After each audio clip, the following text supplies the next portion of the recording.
Oh, did you? This is grim death. This might be better than yours. Terence, what is the sunspot cycle? It lasts 11 years from a maxima to a minima of the appearance of sunspots on the surface of the sun. And at the sunspot maxima, there are tremendous electromagnetic storms that can disrupt communication and that sort of thing. And there have been claims that sunspot cycles could be detected in tree ring readings, and that this is a strum of the Earth's biosphere by the 11-year and 33-year periodic stretching and fluxing of our star. And it would be very surprising if it wasn't embedded in us very, very deeply. The sunspot itself. Oh, what is the sunspot? It's a cool place.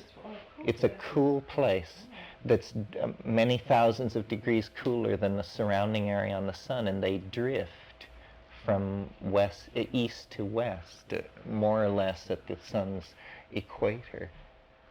Do you mean like when there is more influence from the sunspots, the trees would be going less rapidly or something? I don't know whether it speeds it up or slows it down. But what kind of a phase are we in now? I think we're sort of in the trough between the maxima and the minima. And that affects the radiation of the sun? Well, it affects the amount of ionizing radiation that is reaching the upper levels of the Earth's atmosphere, and that's where this exotic atmospheric enzyme chemistry is going on that affects stuff like the ozone hole, but also the ordinary atmospheric chemistry of the planet. One of the problems in this kind of biology is they can show by looking at tree rings and stuff a correlation to sunspot cycles, but nobody has ever figured out how the sunspot cycles affect the tree rings. No plausible hypothesis has been given. But there is a cycle, and it does act the same way. Over and over again on a 33-year and 11-year cycle. Well, so then that was sort of one branch of a tree of thought about this, the branch that viewed it as a multi-leveled Neolithic calendar, a proof of a very sophisticated mentality. But notice that whole exposition of the calendrical properties didn't make any use at all of the first order of differences. Why was that so important? And so I returned to that problem, and I had the idea that this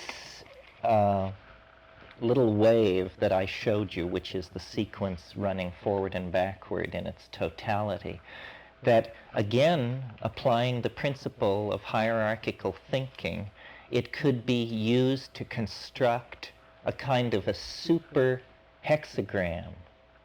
And it would be done in the following way. A hexagram has three organizational levels.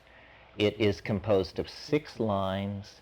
It is composed of 2 trigrams and 1 unity, which is its unity as a hexagram. So my idea was to treat the wave with the whole I Ching in it as 1 line and build a kind of macro or hyper hexagram with this thing. Well, a hexagram has 6 lines in it. So I laid 6 identical versions of this thing along an axis. But a hexagram also has these 2 internal structures called trigrams.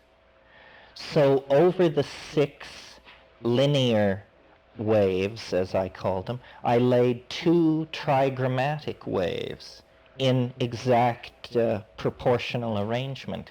And over that, I laid 1 large wave. standing for the hexagram. And in order to explain my logic, recall that I was under the influence of extraterrestrials or something. Otherwise, I'm not sure somebody would persist with it. Well, it generates a very pretty picture, fortunately. I don't know if you can see it, but I'll pass it around. This was drawn by a very patient computer. And as you see, it has 3 levels.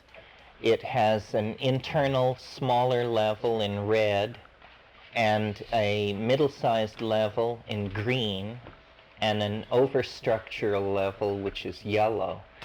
And it is this thing. There are 6 small versions in red.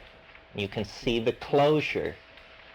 It achieves closure 6 places along it. Then the green one achieves closure only once, in the middle, coincident with one of the closures on the small red level. And the whole wave achieves closure only at the end. And I was in a altered state when I created not this one, which you're looking at, but how about this one, which was drawn by a human being by hand. This is a Xerox of it. But I did that when I had more time on my hands. Basically when my friends had me locked in my room. And I had absolute conviction stemming from the inner voice that this was it. I didn't know what it was, but I was sure that this was it. And I said, it's a picture of time. It's a picture of history. This is how the world works. And I busied myself with all kinds of occult and abstruse and arcane numerological adumbrations of this thing.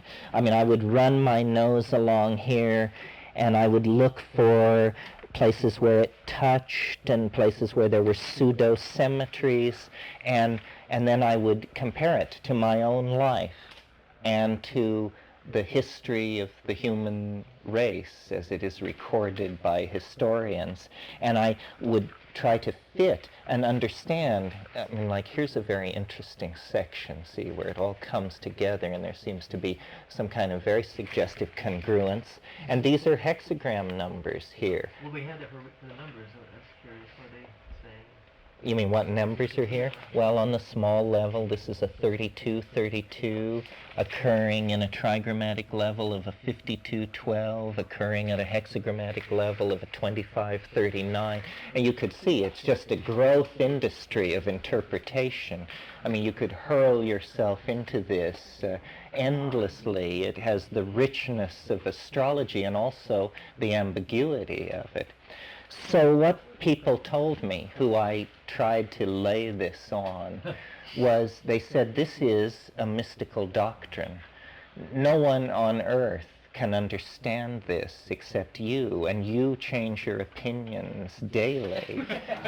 So, you know, what we have here is a problem. So, and then I was given very good advice, which was, if you want to be taken seriously, you have to find a way of displaying this in a more orthodox manner. I mean, we have a history of dealing with charts and graphs and data fields of different types, but not this type.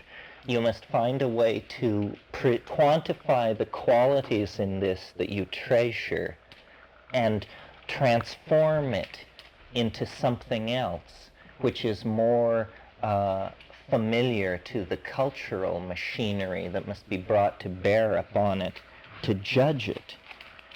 So, let's look at this.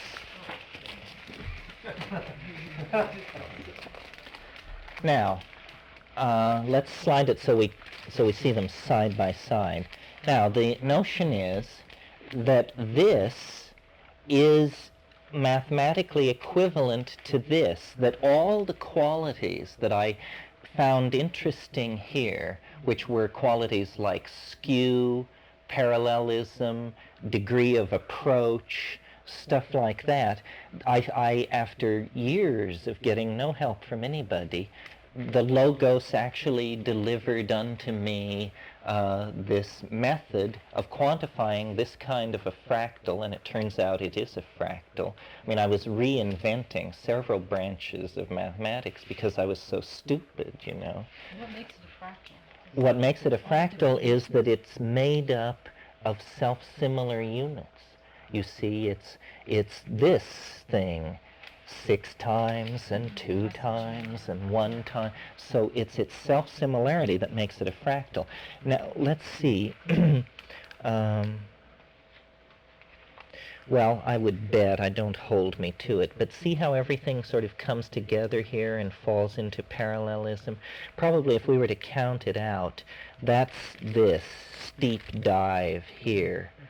And not even for this group am I going to lead the entire group through the quantification of the wave. I mean, you have to be so hardcore, even I yawn out on that one. But nevertheless, if you doubt me, I'm willing to take you through it. All the qualities seeking to be conserved here, and how it was done is described in the invisible landscape, are preserved here.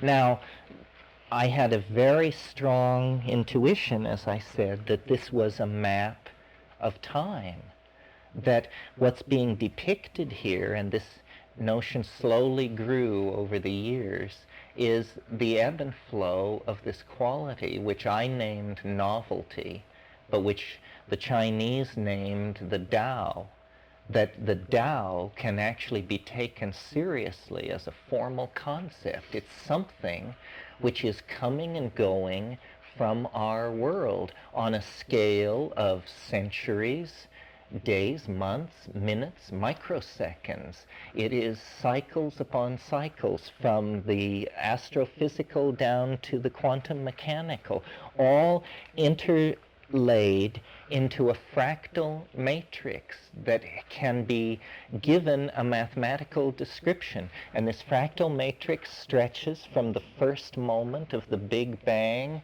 until the last moment to which date can give a name. In other words, until the last moment before time transforms itself into something else. Well, great, fine. The problem now is to convince one other person that this is so, you see. Now, I knew this was about as far as I could go. This was drawn on a CDC 6400 in late 1972. And because I, as a student at Cal, had computer time, it really waited on the invention of small computers for me to be able to go further with this. These 384 values, to correctly visualize the wave, you have to understand that these 384 values should be visualized as being added backward over each one of these tiny boxed off sections. That if we were to blow up one of these boxed off sections, we would discover superimposed over the large scale contours here these variables. You see, that's the way in which it folds into itself. That's the way in which it's an infinite regress into novelty. Now, Repeat that this whole wave here is like in this one little box. The whole wave. the whole wave Would is be like there. a part of this little wave, or somewhere along this little wave? No, here, I'll make it clearer by showing you the next stage here.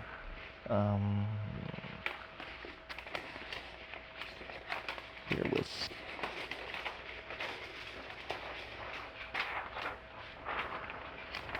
Now, we should arrange these. Let's make a little bit of space so these can be stacked like this.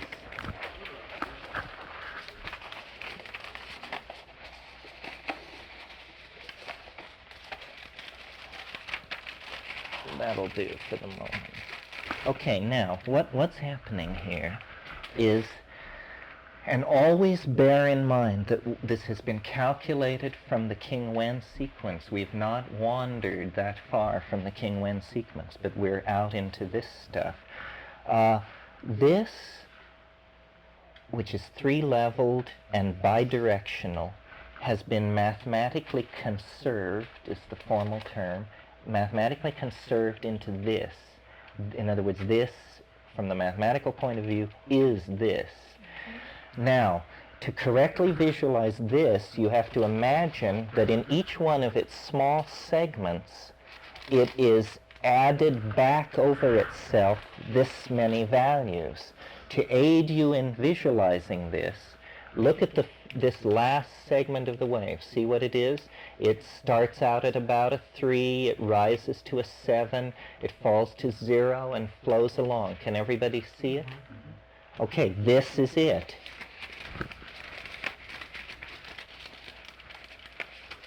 See, this is nothing more than a very large blow-up of this. Now, this is really the icon of the whole rap. If there was one image that... This is the wave. This is the wave, at last. This is our last filter now? Well, yes, to some degree. I mean, there are more veils to be revealed, but this is the wave. Now, why is only the last section of this important for our discussion? Well, it's because we assume that the condition that is characterized by the 20th century represents an extremely novel state, the most novel state that has ever been approached by organization in this sector of space and time. And in fact, when we look back at, let's say, 1900, 1800, 1500, 500, there is an asymptotic rate of increase of something.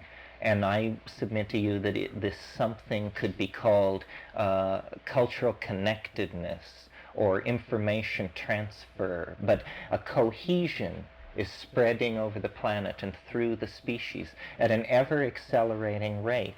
Well, I believe that we are, that this is a mathematical picture of TAO, or that it's the best mathematical picture we have so far. Somebody may come along and better it.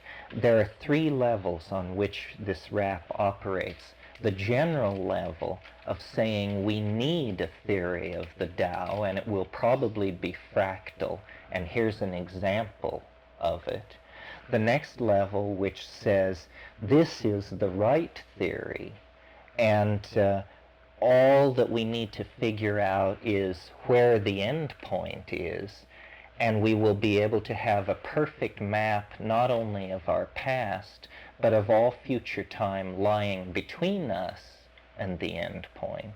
And then that starts out a whole discussion of where is the end point. And then there is the hardcore position, which as devil's advocate I will take, which is we have found the end point. We can correctly position the wave. When we do position it, we understand everything about our past and can anticipate a great deal about our future.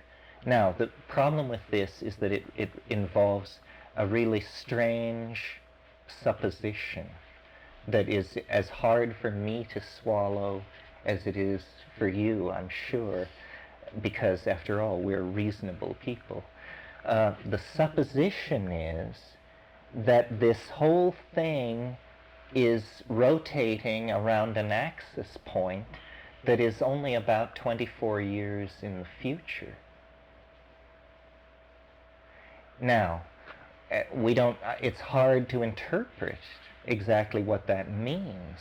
What did that come up to 24 years? You mean why that date? Yeah, where did you get 24 years? Well, my current working hypothesis is that the wave leaves this kind of a mathematical domain of description. How's that for a conservative way of naming the end of the world? That the wave leaves this domain of mathematical description at dawn on the 22nd of December of 2012 AD. And we don't know exactly what this means. Now, a curious fact about this is that I reached the conclusion that it was in the last 2 weeks of December of 2012 AD before I learned that the Mayan calendrical cycle of 5,380 some years is also grounded, or is grounded, on the winter solstice of 2012 AD. This is very weird. I mean, I find it, your flesh crawls. I mean, it's Halloween time. What's going on here? A Central American culture that perished in the 10th century chooses an apocalyptic date 1,000 years in the future. Then somebody else comes along in the Amazon in a meditation on a Chinese divinatory system. They zero in on the same week of the same month of the same year. Now, I don't know why the Mayans positioned their calendrical machinery on a date 1,000 years beyond their demise. I can explain to you why I chose to put it there. It's because, and I will repeat these things over and over, they are not, at least it seems to me, they are not easy to understand what exactly is being driven at, not because they are inherently difficult, but because it takes a kind of aha switch of point of view to see what's going on. My idea is that this wave is how all processes happen. This is the picture of a single synaptic discharge in an average human brain. This is the picture of the fate of love affairs, empires, military campaigns, the evolution and adaptation and eventual elimination of species. This is how things happen. Well, on one level, it's fairly trivial. What can you say about this? It says, things begin, they go along meeting increasing resistance. At a certain point, the resistance is overcome, the goal is rapidly and unexpectedly attained, and a state of stochastic oscillation sets in while the next wave forms. So it's basically a beginning, middle, and end. It's trivial, except that it has mathematical definition embedded into it. So what I wanted to say was the universe is a kind of spiral structure of progressively shorter involutions of time. And this temporal maelstrom is binding novelty. That is what is happening in this universe. Novelty is conserved at every level, and each level of concrescent ingression is more intensified and of shorter duration than the ones that preceded it. Now, before you dismiss this out of hand, look at what orthodoxy says. Orthodoxy says that 19 billion years ago, at a certain moment, the universe sprang from nothing.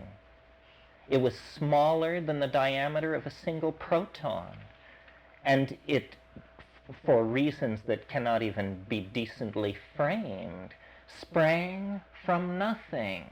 That's the Deus ex machina that 20th century orthodoxy is riding on. It's no different than, and God said, once you strip away the mumbo jumbo. But what I'm proposing is something different, that if we require a singularity in our cosmology, if our cosmological explanation requires a point at which all laws are violated, similar to this sprang from nothing line, then isn't it far more likely that the singularity would emerge under conditions of great complexity rather than great simplicity, not out of an ultra vacuum in a total collapsed dimensionless space, but rather in a world filled with intelligence, coding, machinery, languages, people, books, machines, aspirations, fears, hopes, dreams. So I want to tie the umbilical cord of cosmogonic myth, not 19 billion years in the past, but somewhere just ahead in the future. And as devil's advocate, I will maintain that it is, in fact, this date in 2012. Now, how can we argue such an outlandish proposition? What is the theater of discourse within which such an idea can be dealt with? Well, the theater of discourse is human history. We have a fairly good record of what's gone on over the past 1,000 years, and not a bad record of what's gone on over the past 10,000 years, if you want to be generous. Can what has gone on over the past 10,000 years be fitted to this graph in such a way that all parties agree that this is an excellent fit of curve and data, to the point that we can then trust the part of the wave which passes through the present moment and proceeds on into the future? You see, the question that's being asked is the future in principle unknowable? Or in fact, has the whole history of human thought been strategies for expanding our temporal turf? This is what I think, that the invention of language allows the free commanding of memory, allows a totally different kind of discourse about cause and effect in the world, because you can go through the remember when exercise. I don't think cats, dogs, and monkeys remember when in quite the same way we do, and we learn from that. We draw conclusions. Obviously, expanding our control over this temporal domain has evolutionary consequences that are very salutary for us as a species. It gives us a firmer grip to be able to plan. The roots of shamanism are in one, healing, which on one level is the averting of the unexpected, because when your best mothers or your best hunters go down, sends a shock wave through the sociometric machinery of the tribe. So the shaman is there to avert that kind of unexpectedness, and he is there to predict the weather, to, in other words, mesh with the future, anticipate what is going to happen. And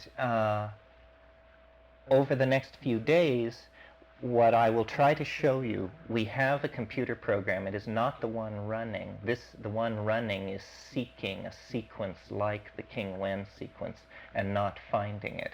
But Peter Meyer, who is due this afternoon from Germany, built me a telescope for looking into fractal time, so that we can specify any place in the wave at any level of resolution and go into it and see it and ask ourselves, does it fulfill our intuitions about how novelty has come into the world, in our own lives, in the life of the Byzantine Empire, or whatever? let me say one thing about this graph so that you understand how to read it. When the wave moves up, habit is increasing. Habit, entropy. In other words, there's coasting. This may be a reverse of your expectations. You might think that this is the highest point of novelty. No. This is the highest point of novelty. Oh, you mean at the bottom of that consolidation pattern? Yes, this is the lowest point of novelty. This is the place where habit is maximized on this graph. So what you have then is build-up of habit, fluctuations, and these fluctuations, I want to make it clear again, are happening on all levels. This is a picture of the 4,306 years and some days, which will end on December 22nd, 2012. It is also a picture of the span of time from August the 6th, 1945, or August the 5th, 1945, which was the moment when the Hiroshima device exploded, until the same date, December 22nd, 2012. It can also be seen as the last 384 days preceding December 22nd, 2012. In other words, it is stacked at many levels, and if we think of this as the last 384 days preceding 2012, then we know that we're back there, yonder somewhere in Where's Hiroshima here? Hiroshima is here, Okay. here. So And what is this point here in time then? this is early 1967. Early 1967. We are. Which is the height of habit. It's where the turning point came. It's where what you've got here is the whole post-war buildup of habit. Consumerism, Eisenhowerism, communism, consolidation. The summer of love, that was the ultimate habit. Breaking pattern. Well, I only position the wave. I'm not responsible when it reinforces my privately held political beliefs. But isn't it curious, folks, that it does give great prominence to the summer of love? And coming out of the summer of love, and this is my picture of the 20th century before I ever saw this. It's that there was post-war constipation, blown to bits by LSD, Vietnam, the baby boom reaching the universities. All that happened right here. John F. Kennedy bought the farm, I think, down here in this steep stab downward. We will look at all of these things in detail because you see one thing about this theory, it pulls no punches. This is a mathematical theory. We can look at the 10 minutes surrounding the Kennedy death if we want to, or we can look at it on a scale of 135,000 years. And it's one thing about this, I don't know if this is gospel, folks, but it certainly teaches you a weird appreciation for the relativity of time and historical event. It's a kind of perspective. You see that you are embedded in a fluctuating matrix, but you see, that long ago it was so different, and that time does change. We are creatures of the temporal dimension. Where are we right now? Oh, where are we right now is, it's hard to see. What time is it, anybody? 4:50?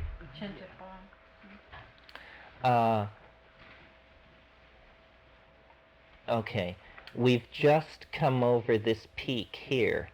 We're somewhere in here. This is next March or April. Now look what's happening.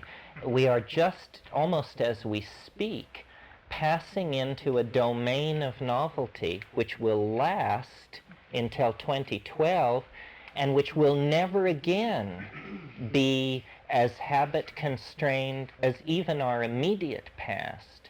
In other words, there are fluctuations and counterflow to the appearance of novelty here, here, here, here. But even the heights of these counterflows are not quite as embedded in the constraints of novelty as we are at this point. And of course, we've come down through all of this. Of course, this would imply that, towards the demise of something, that this novelty producing, erratic or chaotic kind of state is happening towards the end. Yes, well, don't you feel that there is a compression of chaotic events of all sorts, that this is the story of the 20th century? I mean, the 20th century is just an involuting continuum of super intense events. The globalization, the education, the fact that we all participate now in every struggle. We all know about the Armenians and the Palestinians and the Kurds and the woes of East Timor, and no stone is left unturned. We participate in a global environment. But this would say there's like a destiny, that there's a Yes, certain the time, question... time, that this has probably happened over and over again throughout. Well, time. except that the absolute endpoint has never before been approached. This is a curious combination of an eternal cycling with a terminus. There have been great peaks of habit overcome and tremendous depths of novelty explored, but never, never, never in the history of this universe have things been as novel as they are today. And in a way, what this is an alchemical theory of history. And remember the image of the cauldron in the throw about the fate of the planet. An alchemical theory of history, that history is a process, a cooking down toward a transcendental object that ultimately leaves the domain of possible description. In other words, we can think of it... The end necessarily, then, No, we don't know what it is. It leaves the domain of description. It could be... Does it get up again and the same, this is like back end to end, like you have a whole new another form of run consciousness. the same way? Well, I prefer to think not. I prefer to think that it quenches, that what history and becoming is a kind of self-damping oscillation.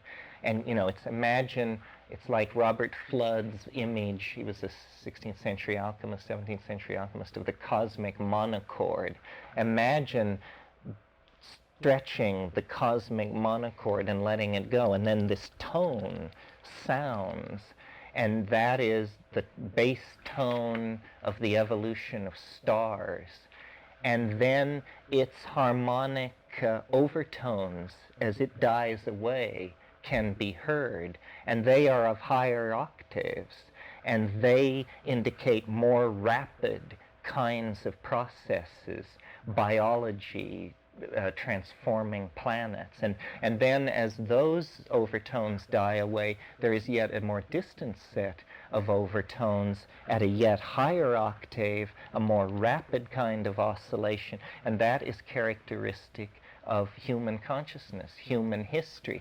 But that these oscillations are dying away from this dimension of three-dimensional, of Newtonian space-time, and receding into the dimension of their origin. And yet, that's only a partial metaphor for visualizing this, because it is, it's making something. Something is being made. And I think that the whole history of the planet can be analyzed as the production of some kind of a tool. I mean, language is a tool. Consciousness itself may be an anticipation of this tool. And the vicissitudes of history, and we will look at, for instance, 135,000 years on the screen, where you can see the Magdalenian epoch, and see how where the Venus figurines and the first music and all this stuff falls into place. If you think of this not as the 20th century stretching from 1945 to 2012, but if you think of it on its next largest cycle, the 4,306 year cycle, then what you get is this continues down slightly more. The pyramids are built here in the bottom of this trough because it's coming up like this. In the bottom of this trough, the pyramids are built, and it represents a kind of, a premature burst of complexity and brilliance would be a way of describing it. Notice that if the pyramids were built here, then human culture did not transcend that level of accomplishment until approximately here, and this is probably late Roman or Middle Roman right in here. Pyramids are here? The pyramids are here, and we can look at these absolutely and zero in. And in fact, part of the books which I didn't show you are I brought chronologies, and I brought the London Times Atlas of World History, and I brought a book called Lifelines, and we can zero in on we can look at the wave, see where there is a steep descent into novelty, pull out the absolute date and go to these data sources and discover that, well, yes, it turns out so-and-so was alive, or so-and-so wasn't alive. I mean, I am constantly looking for disconfirmation. An idea like this should be very easy to bust because it's making thousands and thousands of formal assertions. You know, there's nothing airy-fairy about it. So somebody should be able to come and say, well, this is just nonsense, and here's why. Let me run through how it works over the 4,300-year period. You've got the pyramids down here. Then you get coming out of that war, lot of war. Ancient Assyria, the Hittites, like that. And then up here, you get the final victory of the dominator cultures. And it was interesting to me that Riane Eisler placed the turning point right here in her theory, and she knew nothing of my theory, but she said when Minoan Crete fell to Mycenaean piracy, the goddess culture, the goddess religion came to an end, and the solar calendar and male dominance have had it all their way ever since. Well, 950 is an excellent date for that, and that all happened right around here. This is the Homeric period and slightly after, like the Homeric period might be down in here, but this is 10th century BC, and what is happening is that the goddess culture that was exported from places like Çatalhöyük in southern Turkey at the end of the 6th millennium and flourished in Crete, while all the rest of the world slowly slipped into this solar dominator model.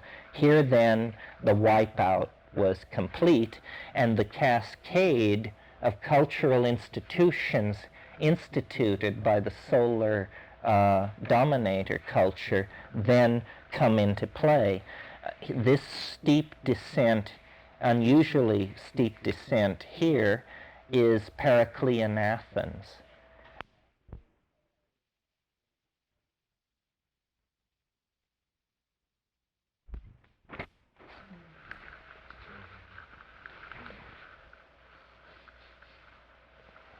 If I understand well, the peak means a low level of consciousness.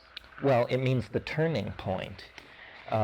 Consciousness is not very high here, but on the other hand, this is the turning point, clearly. It's where the It's where the forces and solar dominator culture coming out of here was probably fairly unsteady and unsure of itself. I mean, it was a whole new world. They didn't know what they could do, with chariots and horses and sail power and the notion of money and widespread use of alphabets, all kinds of cultural change. This is where it came from, and a whole other kind of world died.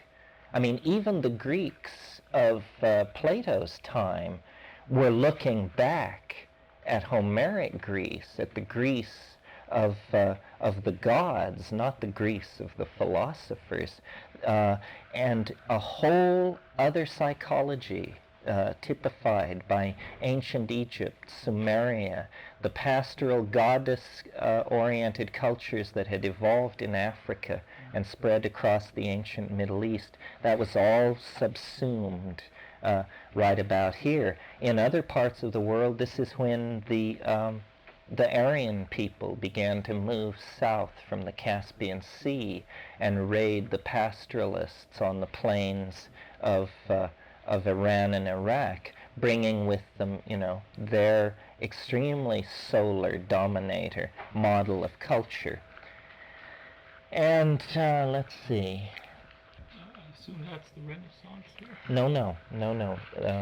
The scale is wrong. This is more. This is close to the birth of Christ in here. The fall of Rome it's down there. is. Looking at this thing upside down is pretty weird. Is 2012 still here? Yeah, 2012 is still there. Oh, and we are here. 384 We are here. right now. No, wait a minute. We're talking about the 20th century. We're talking about the 4th. No. We are here. We are here. Just an iota from the end. So, from this scale, where we are, looks like it's so close to the zero state that you can't discern it from the zero state. And I maintain this is what makes our world so weird. This transcendental object at the end of history is now so close to us that, it's right there, except we can't see it, but it is exerting an immense influence. I mean, this same transcendental object which drew a Galilean carpenter into founding a world religion and sent Buddha leaving his wife and it casts an immense reflection back into history, but the centuries and now the mere decades that immediately precede it are like entirely caught in the magnetic field of this event tide, which is pulling them relentlessly toward a kind of hyperdimensional denouement. About what period is that wave because again? Well, let's go through it again now that I've got my orientation. The descent into the Dark Ages is here. Rome falls right here. And then comes this, and with the fall of Rome, see, what you should always be asking yourself is what he's concluding from the wave in line with what I already know about history or my opinions about it? So I'm saying Rome fell here, and everything after that was very different from everything before that. And I think most historians would agree. Rome was of another order. I mean, it was a vast empire built on slavery, not on science, but on the brute suppression of human beings. It wasn't subtle. It was ancient. It was of the old way of doing things. And with the rise of Christendom and the gain, suddenly no government ever since has been able to operate without constraint from the ethical domain, however muted it might be. In other words, forever after you could be a bastard, but somebody would denounce you for it. When the Romans did business, they were just bastards as a style. Nobody had ever suggested there was anything wrong with that up until that point. Okay, so here is the descent into the Dark Ages, and the reason I was confused and pointed to this spot when somebody asked, where are we, is because this is where we are in the 20th century. And part of this theory is the idea that the lesser cycles live out the larger cycles, and that in some mysterious sense, the period from 1945 to 2012 is a reenactment of the period from 2300 BC to 2012. And that in the ebb and flow of fashions, cultural obsessions, movies, bestsellers, hemlines, drug habits, cartoons, jokes, and automobile styling, we can see the resonances, the distant, faint reflections of these other historical epochs impinging into our world. Remember, I started this afternoon by saying that the Logos said, did you know that every other day is made up of 4 other days? Well, one of those 4 other days is far enough in the past that it gives a historical glaze or patina to things. And I don't know. This is... Every other day is made up of other... Oh yeah, you missed that. Every day is made up of 4 other days. Every day is made up of 4 other days. So that, you know, you may conclude that this theory is nothing more than what I call an analogical engine. This thing may be true, it may not be true, but it's the damnedest generator of analogies ever around, because it wants to draw lines between the most unlikely points. And one of the things that it's saying, when calibrated to the 2012 date, is that the present moment is a resonance of the late Roman twilight, and that we are living through some kind of shift. Let's hope it's going to be subtle, but we don't know how gross or subtle it may be. And if you ask yourself, what were the early Middle Ages characterized by? They were characterized by economic retraction, the rise of religious fundamentalism, and The walling of cities. the walling of cities and the spread of infectious disease. Well, it appears that just ahead of us is economic retraction, continued preoccupation with the spread of infectious disease, and I don't see fundamentalism, either Islamic, Christian, or Jewish, or Shinto for that matter, slowing down at all. All of these groups are going full tilt with their agendas. But the good news is that in the meltdown of the late 20th century, these historical epochs are flashing by us like billboards in the night. You no sooner have gotten used to the new Dark Ages than you arrive at the Gothic Renaissance. And I don't know, perhaps the right-wingers will build a space station and put rose windows at both ends of it. But before they're able to move in, somebody will figure out how to make money with it, and we will move into a period of mercantilism and colonial expansion.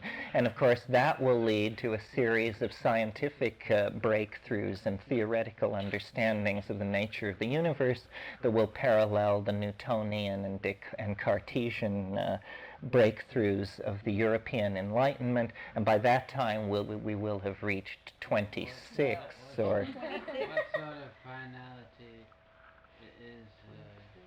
are you envisaging? You mean what happens 2012. the morning of 2012?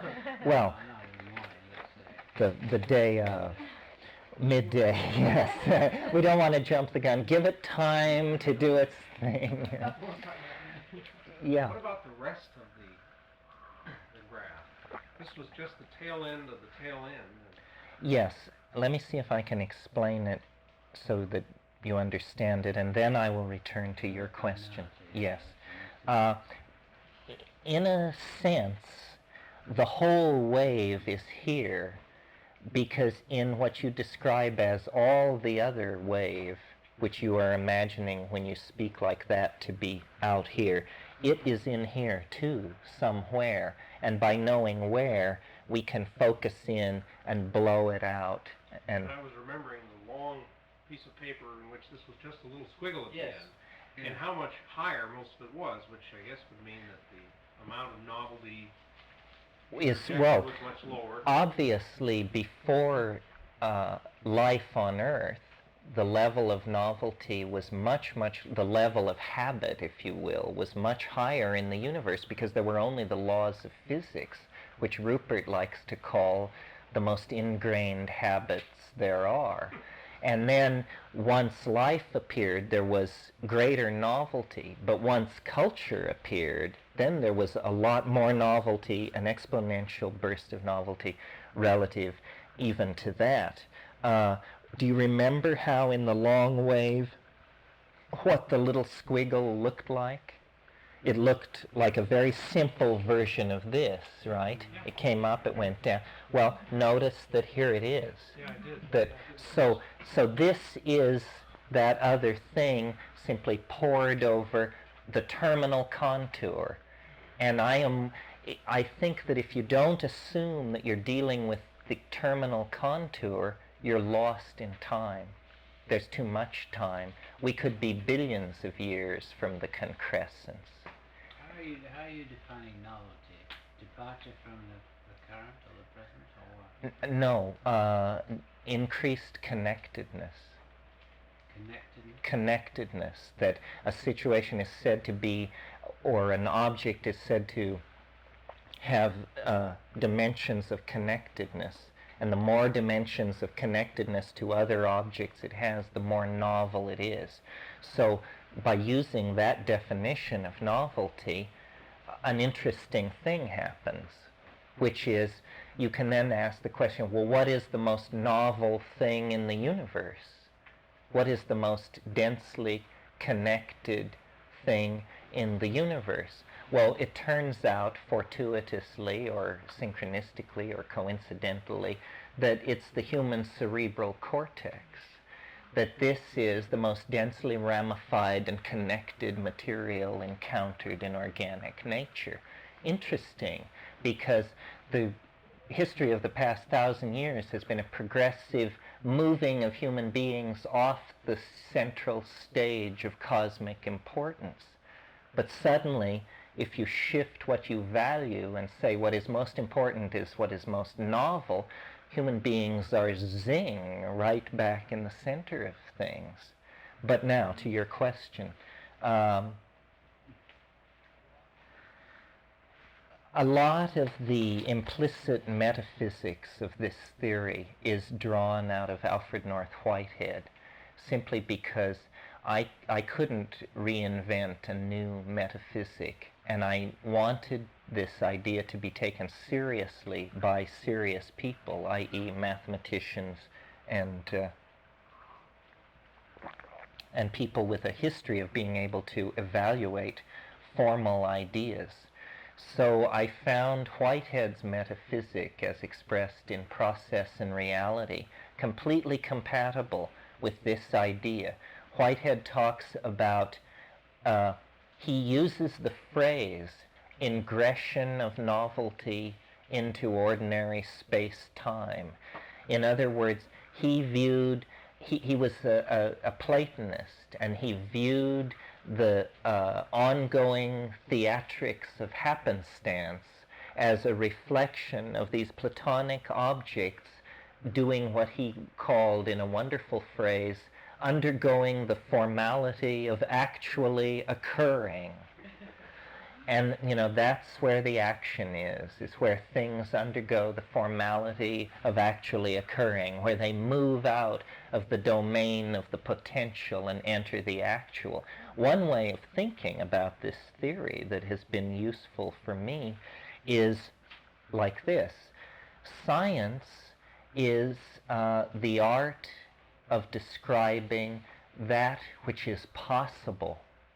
That's what if you want to know if something is possible, you ask a scientist.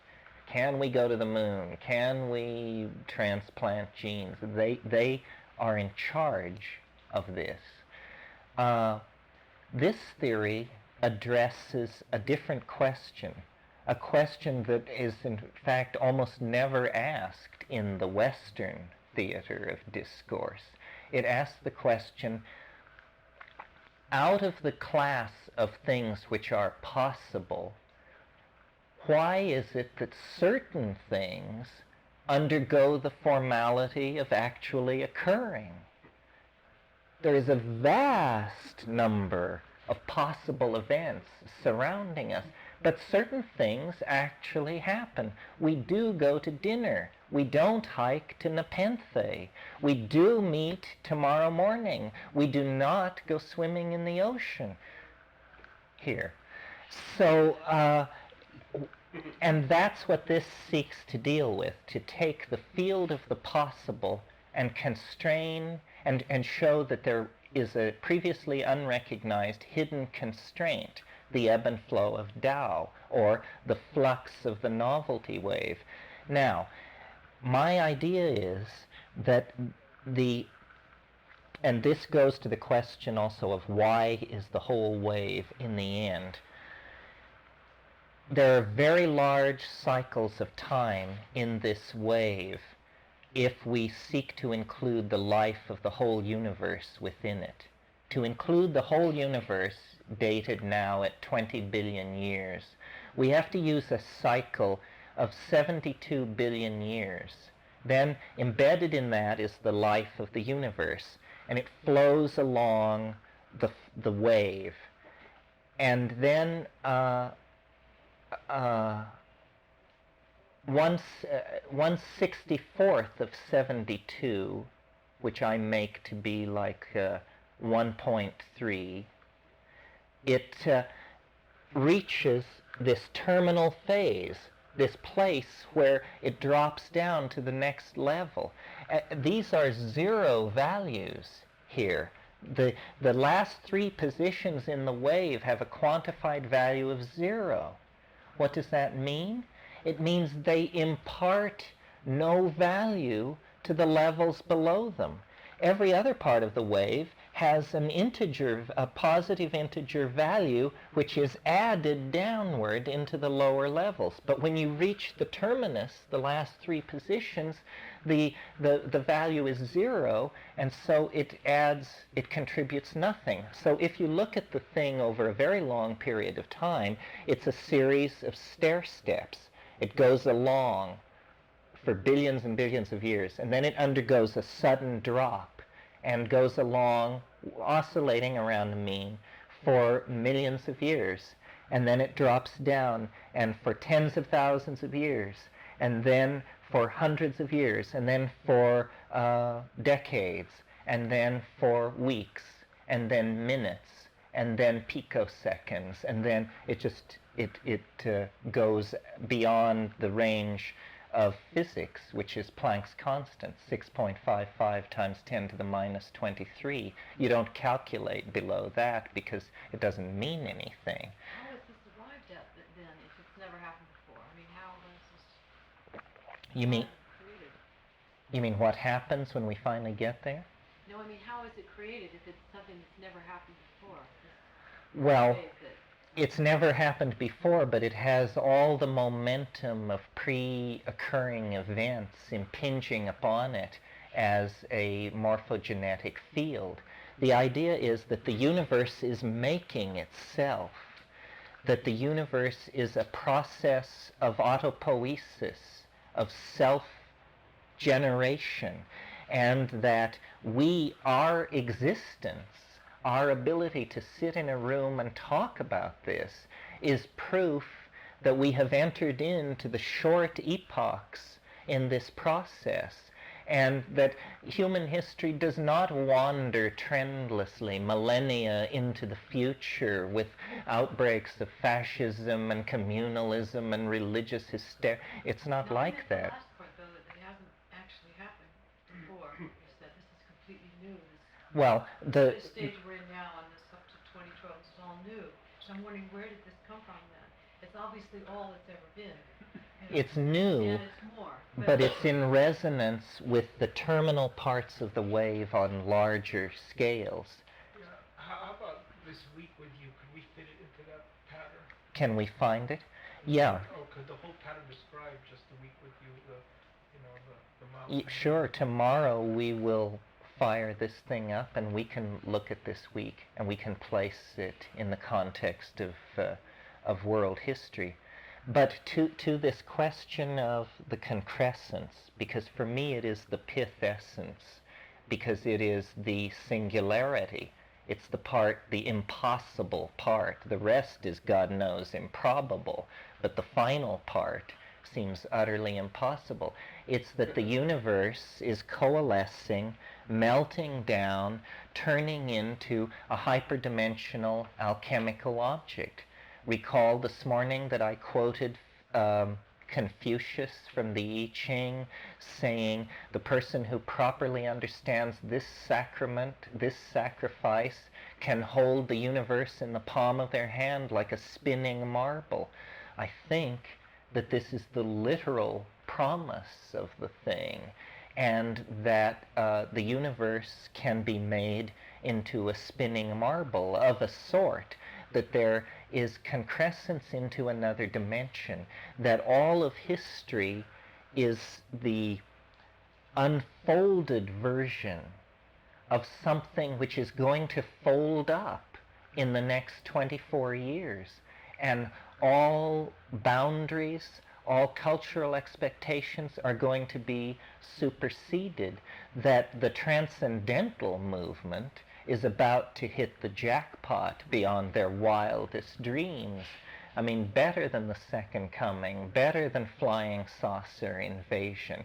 The actual discovery that our presence on this planet is the tip-off to the fact that something highly extraordinary is going on, third stone from the sun, and that the process of human history, which we have been made to feel very guilty about, this terrible prodigal adventure of rampage that has no relationship to what went before, is actually going to be shown to be the initiation of a kind of transition crisis, that you have to be smart to make the transition into hyperspace. The biological avenues are being closed one by one. We are not going to exist as sex-crazy monkeys 1,000 years into the future. We set that boat on fire. And there's nothing like being on a sinking ship to compose your mind wonderfully toward creative solutions to your dilemma. And I think the creative solution to our dilemma is to reach past the Cartesian, solar, male-dominated models of the past 1,000 years and realize that we are standing on some kind of up escalator headed for the mystery. And history itself is the signature of this agency that is calling us towards itself. And that the wave of the universe, did you say it started 72 billion years ago? I said you needed to assume that to include... At what point on the wave is 20 billion years ago? Good question. We will look at that tomorrow too. It is at a critical... In other words, what happened before that? That's right. That's right. This is one problem with it, that it isn't an absolute symmetry. I would have preferred that it generate a cycle 20 billion years long. However, we shouldn't be too in awe of the numbers that are sacrosanct to astrophysicists, because they could announce tomorrow that they've decided that the universe is 35 billion years old. That's how you get out of it. Well, that I don't get out of it. I beg the question, sir. But I think that this notion of concrescence is really interesting because, and probably it's some kind of boil down of scholasticism. Probably if I had only gone to a good Catholic university, I would realize that this is simply a sort of cybernetic scholasticism. But the notion of a transcendental object at the end of time, which is drawing process toward itself at an ever-accelerating rate for the purpose of creating a hyperdimensional apotheosis, and that consciousness itself is the awakening to this fact, and then history is carrying out the tasks necessary to make it happen. And I really believe that history is a biological phenomenon. It is not under the control of the Communist Party or the Vatican or the World Bank or the National Security Council. Those guys are all running hard to keep up because it's under the control of the imp of the perverse. It has its own mind. It's running toward its own goal, and all efforts to control it have been futile or have served its needs. And this is what the idea of Tao is. Learn what the Tao is, and it will carry you along.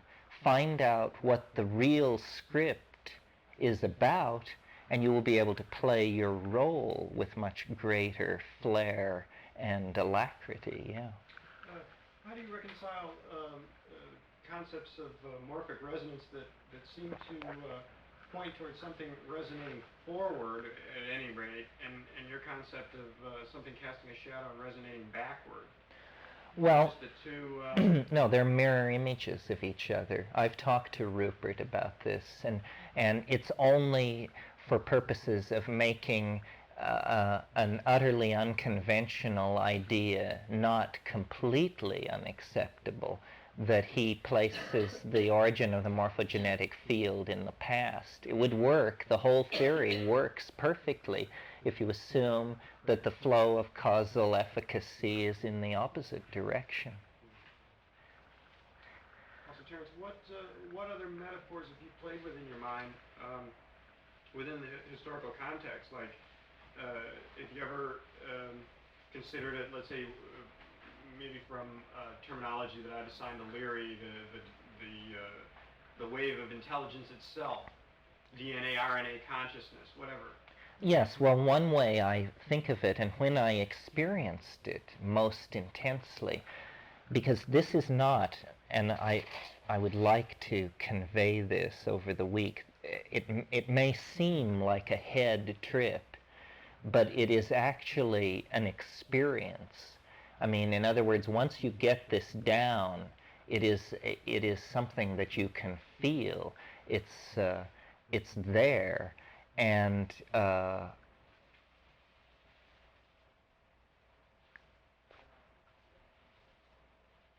when I've experienced it most intensely, it's been just pure understanding. That's what the wave ultimately is. Understanding is the shock wave. Well, no, let me put it this way. Understanding is the aura that attends density of connectedness. Density of connectedness is like a structural way of describing it. Understanding is like a dynamic way of describing it. They are a coincidentia positorum. You don't have the whole idea unless you hold these two mutually exclusive concepts before your mind in a single instant. But so it is, it is cognized and it is felt as understanding. And Whitehead, who also wrote about understanding, gave a wonderful definition of it which confirms this. He said, understanding is the apperception of pattern as such. That's all.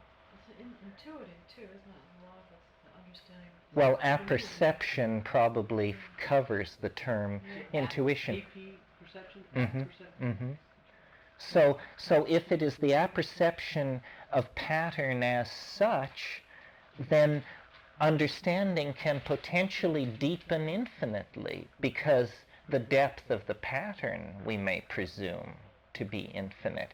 And so the career of self-reflecting intelligence in three-dimensional space is the career of a knowing entelechy which is deepening its relationship to the perception of pattern to the point where ultimately somehow perceiver and perceived become one, and we become what we behold, and we are then caught up in a kind of apotheosis, and we transcend our cultural values, and we merge with the mysteries of shamanism and religion. Terence, what I was asking before that I don't think it was clear, on this diagram that you have here, this last part that's kind of jagged up and down, the end part that we're in now, where did that design or pattern come from? I mean, if it's never happened before, where does that pattern come from? It comes from the first order of difference of the hexagrams of the King Wen sequence. In other words, we can hark back to the very beginning of this afternoon's talk. Did you get that part where he showed the overlapping of the King Wind sequence? Did you miss that part? Oh, This morning? No, it was early this afternoon. Before he came in. So, Oh, well, yeah. do you have some back It's not- reading it's to not do. There's two of the graphs to look at and you Yeah. see where it's coming from. I will leave these graphs out, and I will Those be graphs. around in the evening, and people who want to talk, I mean, if you understand it, you've got it. If you don't understand it, don't give up. Come back again, because I'm convinced that I can make it rationally apprehendable to anybody. You may not think it's true, but that doesn't really concern me. You will understand the why and the wherefore, warfare of it. However, I think we should probably knock off. One last question. It's not a question, it's just a small thing that was told to me.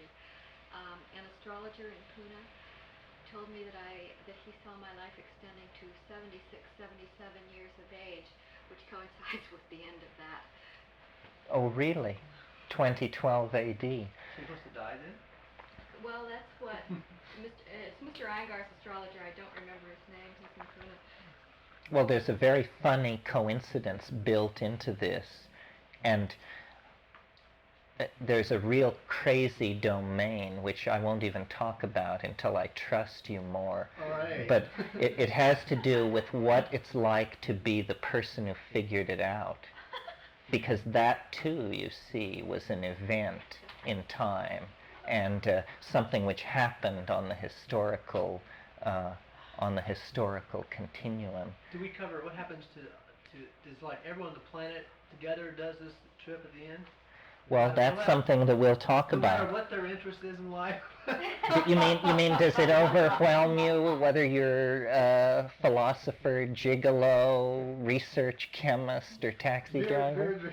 Drinking, football game watching, whatever, Well, we want to preserve an egalitarian cosmos. Yes, it seems as if there's definitely fatalism and destiny involved. Well, there is to a degree, and that's another thing that we will discuss. Is this a determinism? And I say it isn't, and I will explain why. All of these things will occupy us.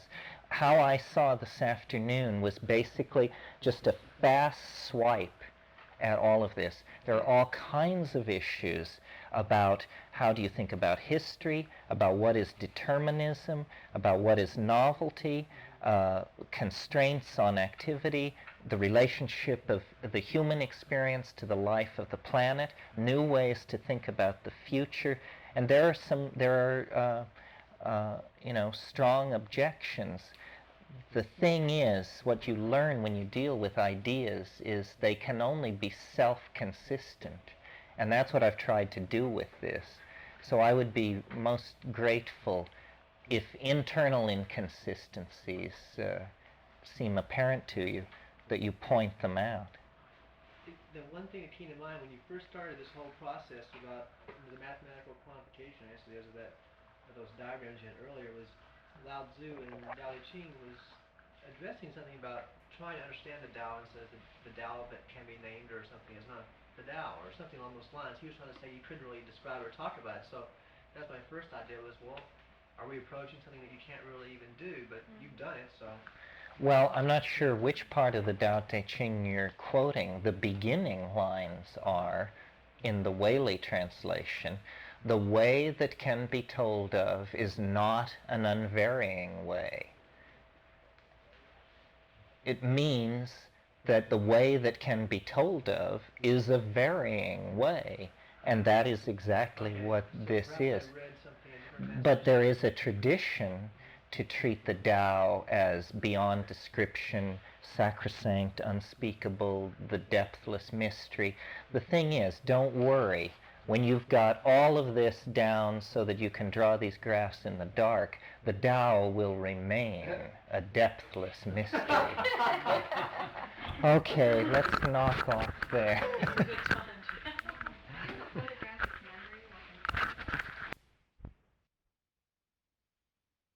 Okay, I think we're all here, so why don't we start?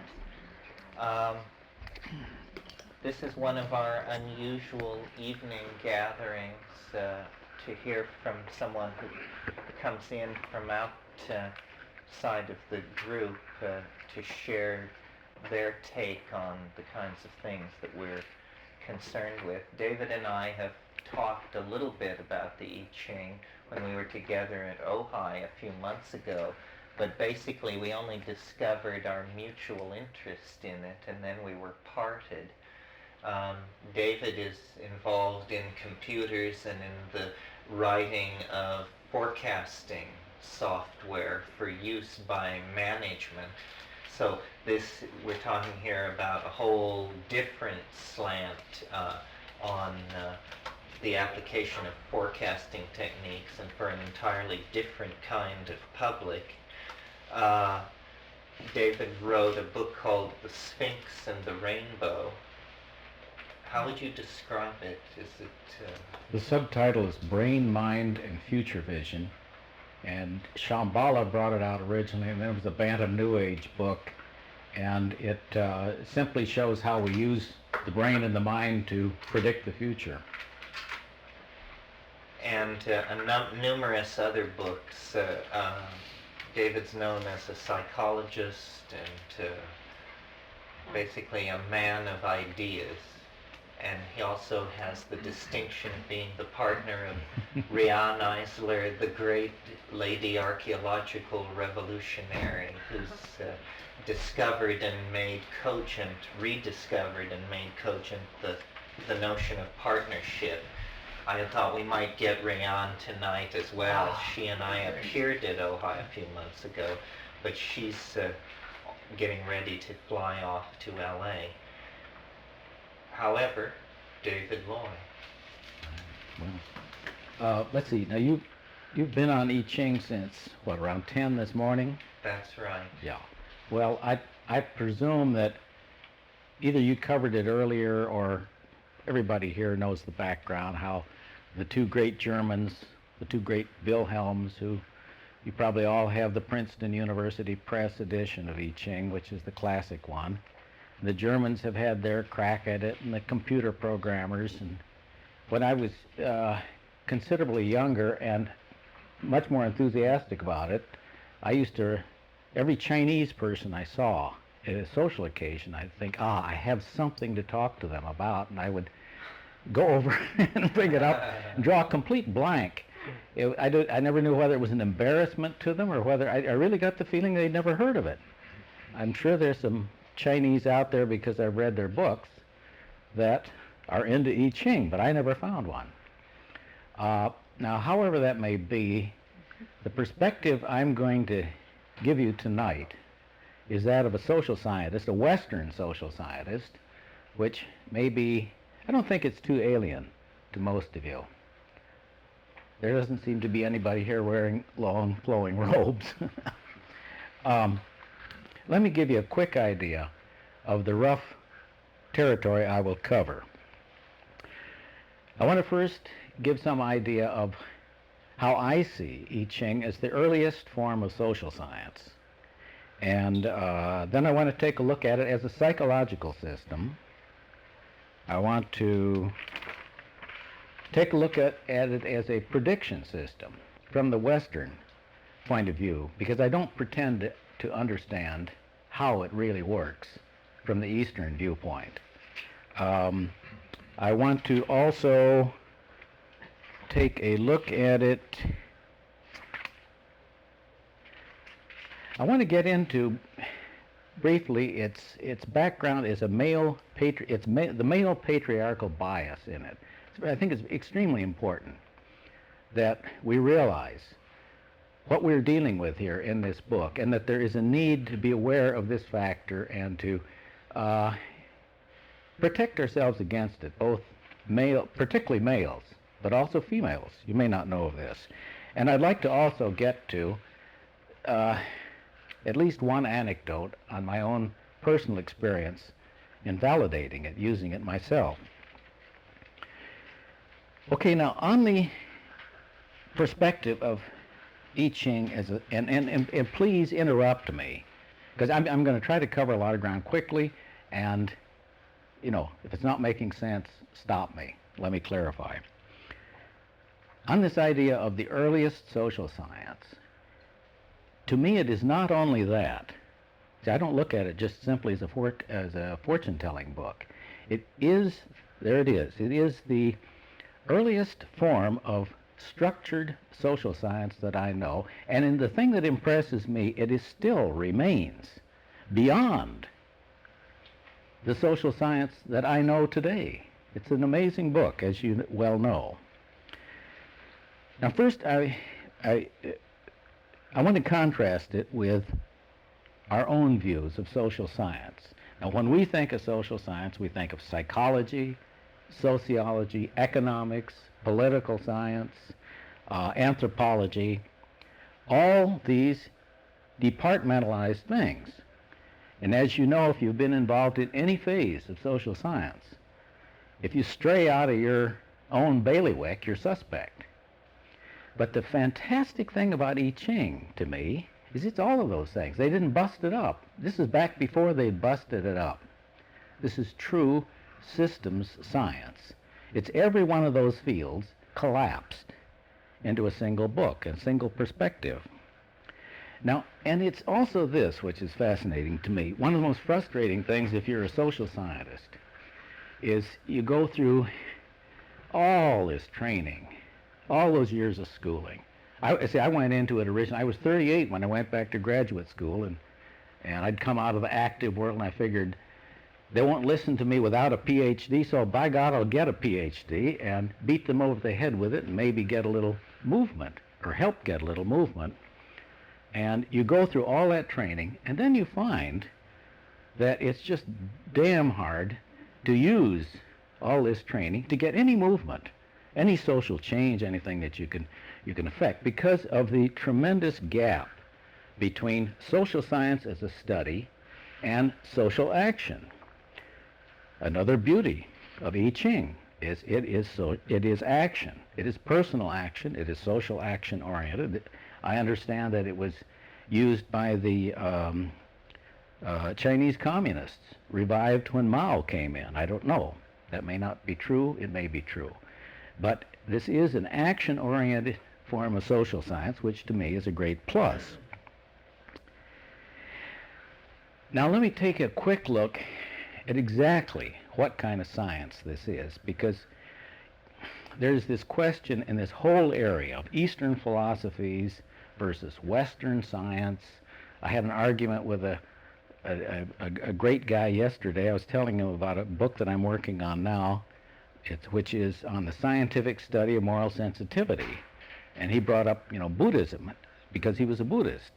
And he said, this is a science. And we had quite a discussion over, was it a science or wasn't it a science? It's a cloudy area. Let me try to differentiate by giving you my view of Western science and then showing you how I Ching actually fits in, how it fills the bill on many of the primary categories of Western science. Quickly, I use in my own system 6 categories. There's only 2 that are commonly thought of as science, if you're trained as a scientist.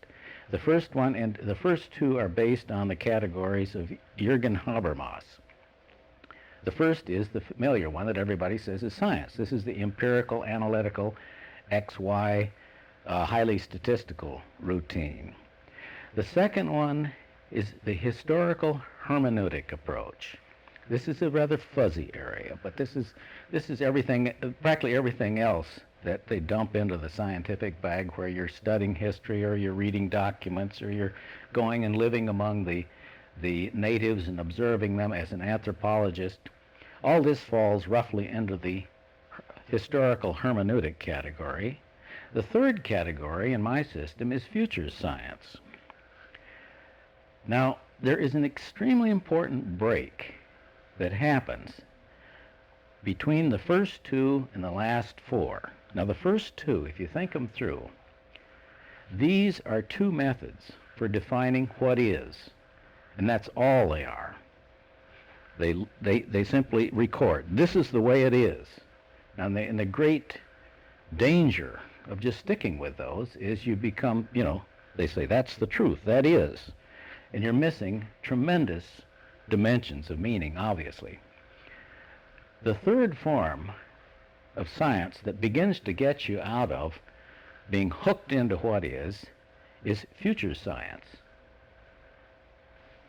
Alvin Toffler, Olaf Helmer, I've been active in this area. Future science takes the next step up in that it gets at what can be, the range of what can be. The fourth one up is normative science. Now, Abraham Maslow did a lot of writing and thinking about normative science, and he was tremendous on this subject. And normative science, you got the fan of the possibilities with future science. Normative science says this is what should be. And so you're beginning to broaden the picture of what is science.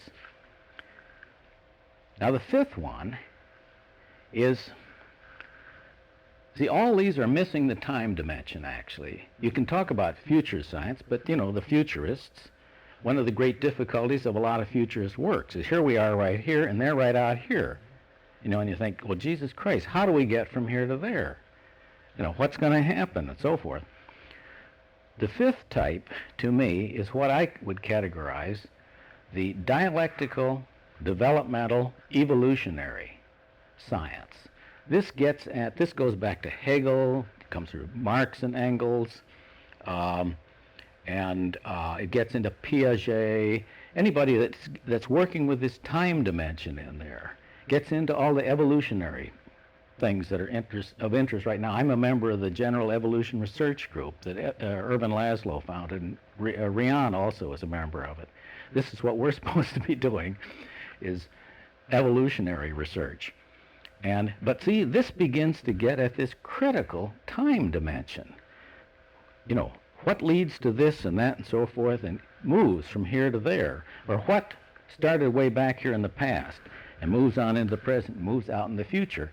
Now see, I hope what I'm beginning to convey is, if you want to really understand, if you want to really do science and have any hope of understanding what's really going on, you've got to begin to get all these dimensions working. It's extremely difficult, and there's very little research done of this type. The sixth category is, you've got all these things going. The sixth one is action science, and that is, how do we get from here to there? What do we do? Critical component.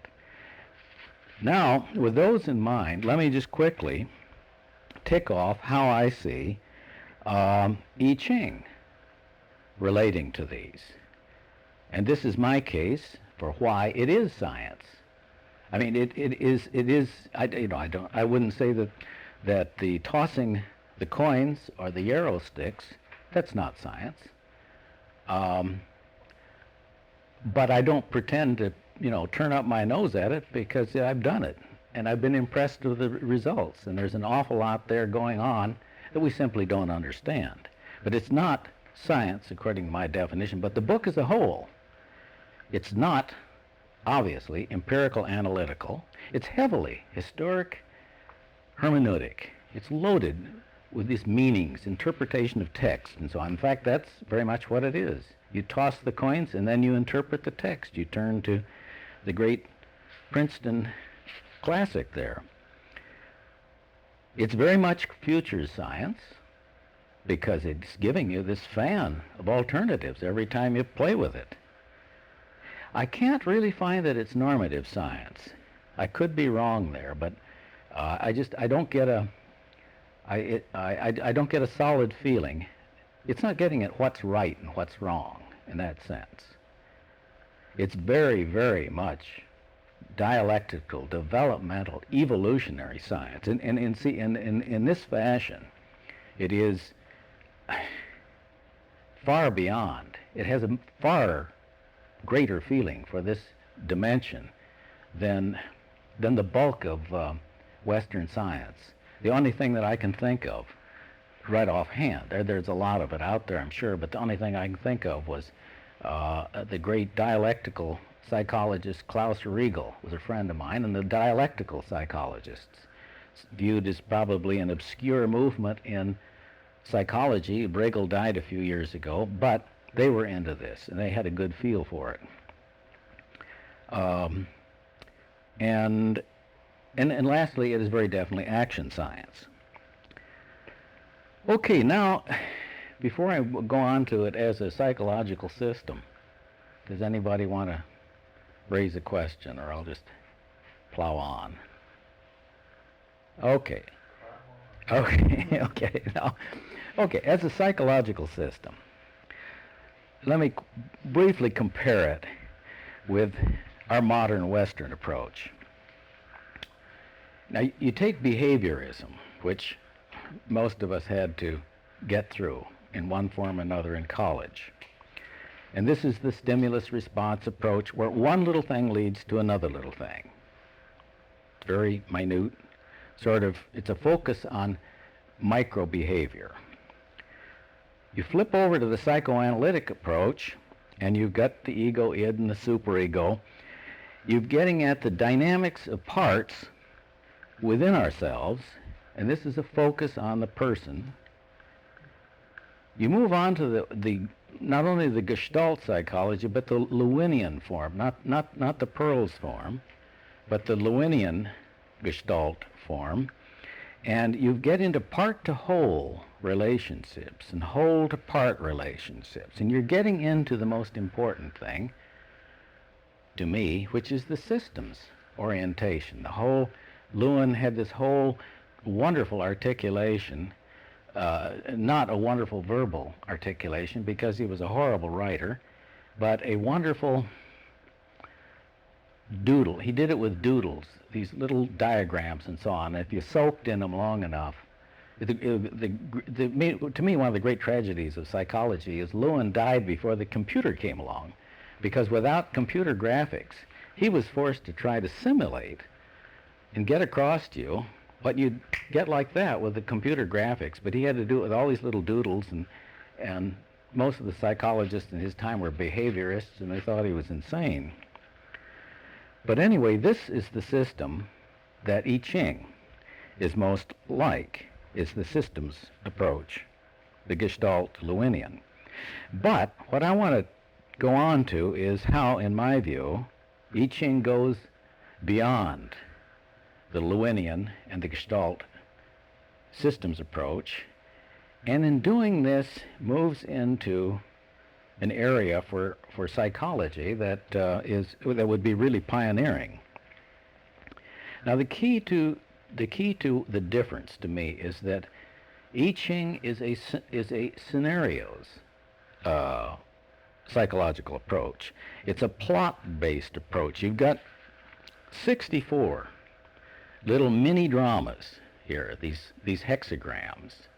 They're distillates of, as you know, as those of you who've played with this thing and analyzed it and so on, they're distillates of experience, so that instead of in Western psychology, where we're dealing with perceptions and ego and ids and all this sort of thing, in this form of psychology, it's almost like it was put together by somebody who knew that after a number of transmigrations of souls, they wind up as a writer in Hollywood, needing a lot of plots to keep up the output for the television industry.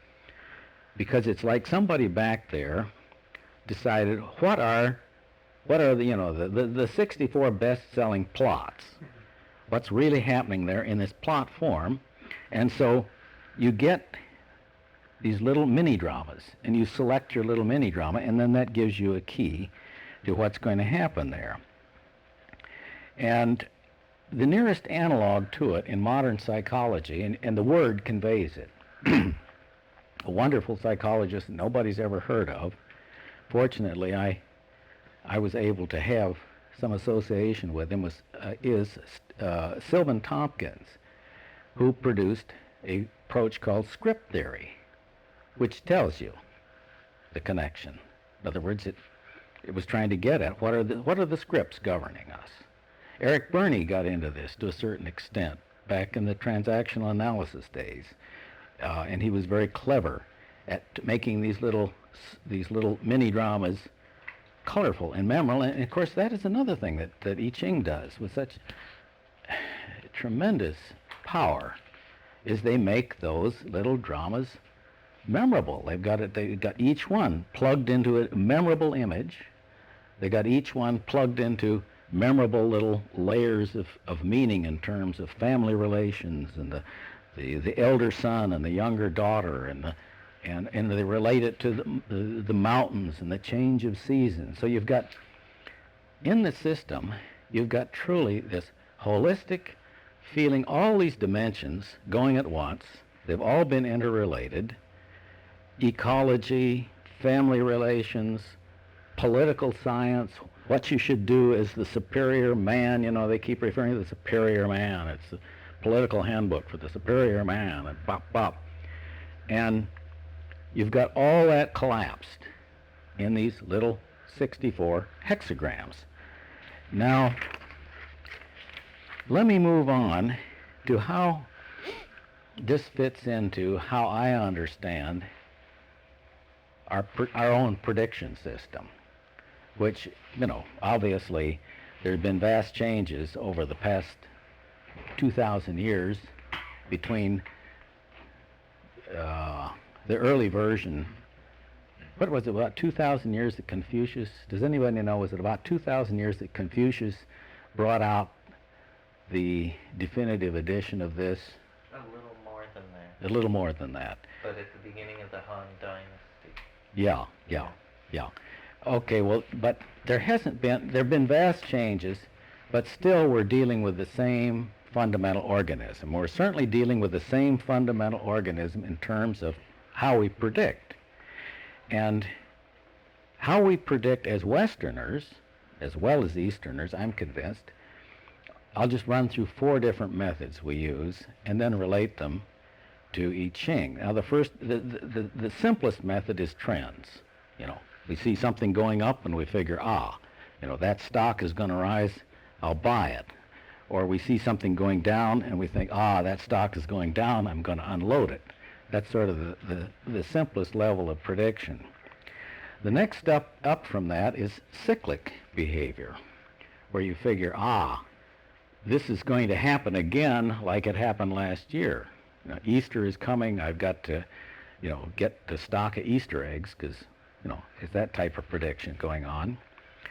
A third stage, much more sophisticated than either one of these, because it incorporates both of them, is what I would call the pattern or phase stage of development. And the fifth is where you get into dialectics, and I'm going to avoid that mainly tonight. And possibly a sixth is what they're getting into in chaos theory, dynamics. The dynamics, where you get into the mathematics of much of this. Now, in order... The fourth? I think you skipped the fourth. That was the dialectics. In other words, trends, cycles, patterns, phases, that type thing, dialectics, and then dynamics. That's fine. 5. Did I say 6? Well, I lost count. It's dynamic. Yeah. Let me pass these around. Let's see, there's 10 of these. It's a diagram. So why don't I give this side of the room 5 to try to share, and this side 5, and I'll hang on to one of them here.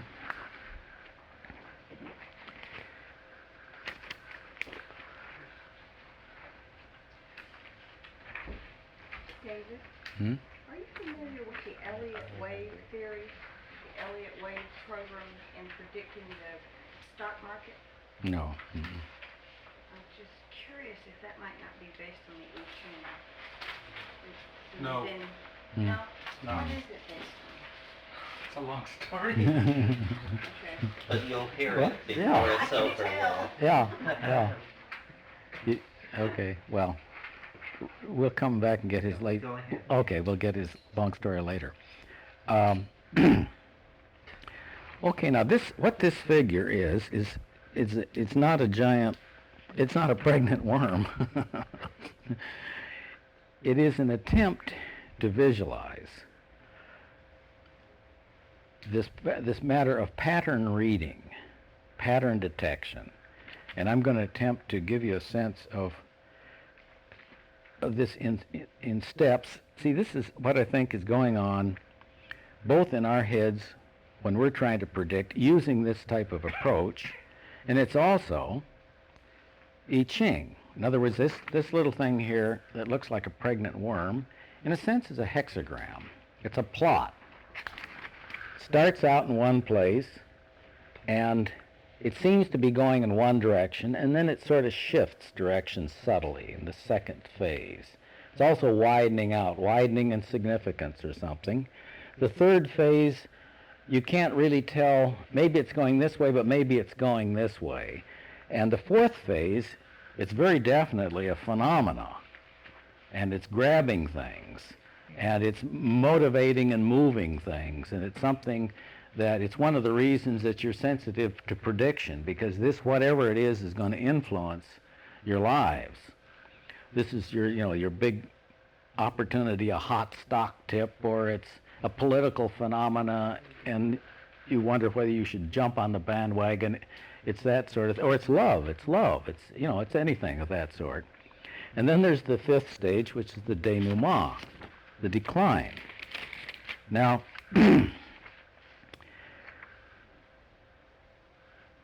what I've noticed about this, the subject of pattern reading, is that first, our first challenge, our first objective, is to detect the particular gestalt. This is the key, and this, of course, this is what is being done in some mystical way that I don't understand when you use I Ching.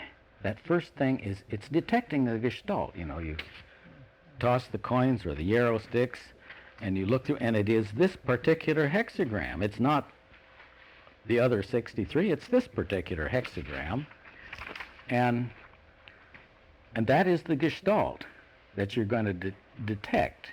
That is the gestalt that you want to detect out of all the options. Now, whether you're using I Ching or just your own head, that's what all of us are doing continually, because, in a marriage, for instance, you she or he says something, and you detect, I've been through this before. There's an argument coming, and you're already planning how you're going to handle that. Or in business, you detect, you've been through that last year. There's this problem with a customer or whatever. But our first objective in predicting is to detect the particular gestalt that's going to form. And it's, of course, it's guesswork. It's guesswork with I Ching. It's guesswork with our heads. But at least this gives us something, some hook into the future. Now, the second step is just as critical. That's where to figure out where we are in this particular gestalt.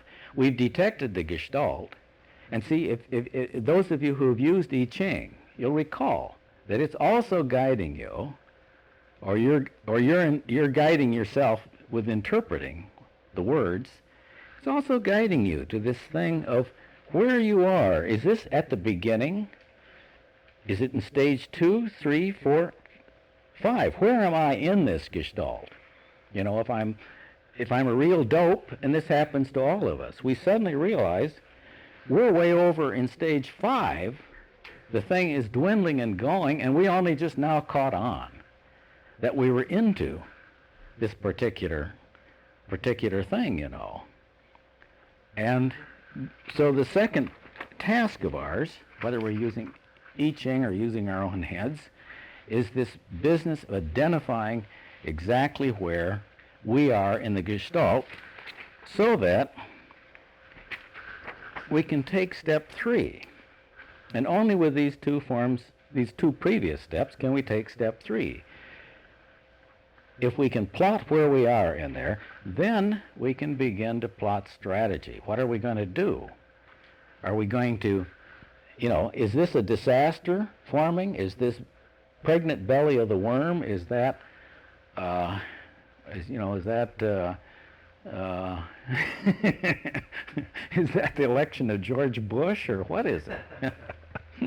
and you know, and then we can plot. Are we going to head for Australia, or are we going to go underground, or are we going to infiltrate, or what are we going to do?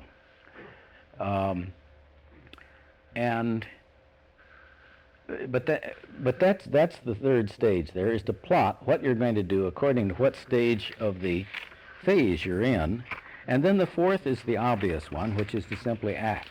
Once you've got all that lined up, then, and the simple point here is,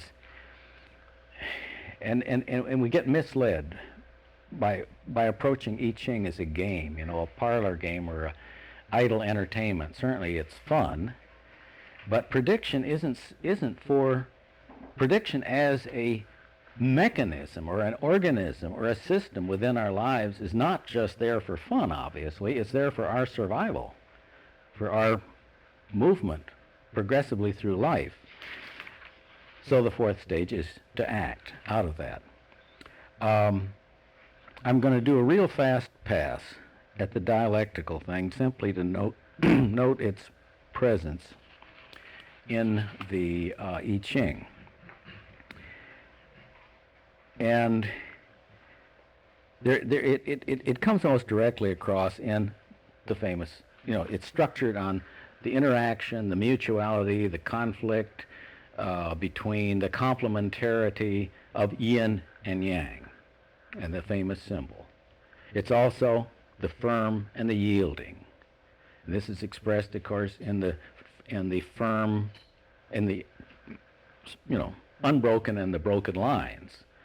So it's in the interaction of those two forces on level after level that you're getting sort of the basic interpretive structural power of I Ching going, and that is very much dialectically oriented. In fact, I Ching is one of the, along with other Buddhist sources, along with other Oriental sources, it's among the earliest sophisticated and truly sophisticated explorations of the dialectical orientation of thinking that leads directly to Hegel, Marx and Engels on the social scene, and into modern versions. Now, this brings me to one last pass at the phase thing.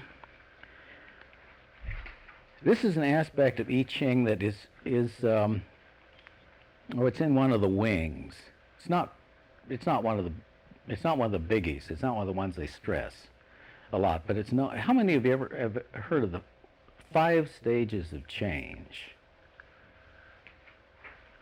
Okay, well, it's in there. I don't know where it is, but it's in there, and I Ching scholars have made a great deal of it. And the interesting thing to me is, as a social scientist, I have taken a crack at trying to validate that, and in several different contexts. as far back as 30 years ago in a study I was doing in Princeton, and more recently about 10 years ago in industrial settings and so on. And I found the 5 stages I Ching are awfully good, awfully useful in interpreting what's going to happen, what's going to come up in a lot of situations. They were very much on the mark. Now it's Where's that located? The 5 stages.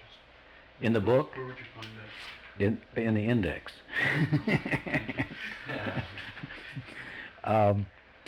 Okay, now in I Ching, and also it's in the Princeton version. There isn't enough there. There's enough to tantalize you, but I think you probably have to go to other sources. Unfortunately, the best source that I know of is not published yet. It's the one I've just finished writing. In I Ching, it's identified as the sequence of water, fire, wood, metal, and earth. You know, that sounds pretty mystic and pretty crazy to, I mean, it's the kind of thing that would excite a lot of people, water, fire, wood, metal, and earth, but it's also the kind of thing that the skeptical Western mind would say, well, that doesn't have any meaning at all. Well, actually, I want to double check to be sure I've got 5, yeah, I've got 5 phases, or 5 little compartments in this phase diagram there. In situation after situation, I've found that it actually does check out. Now, for instance, this phase of water, you find time and time again that this represents the birth of an event. It can be an idea, an emotion, an action, a molecule, a nation, anything that takes form in space and time. I find I'm into chaos theory now, and Prigogine and Ralph Abraham, who's going to be here later this week. And it's what Prigogine is getting at with the concepts of autocatalysis and nucleation. It's also the autopoiesis of Varela and Maturana. And this is like water. This phase is like water because it's open to flow in many different directions. And this also has implications in terms of physics. Is there a physicist here? Good. I was going to ask them for the term. It's a virtual something.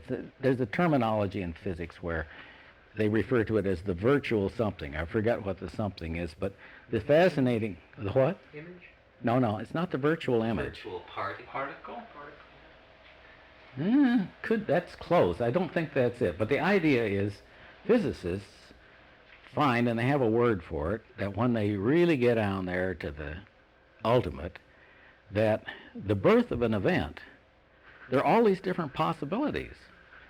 So they call it a virtual something because it can go all these different directions, including backward in time, according to one Nobel Prize winner. Virtual particle. Virtual particle, yeah.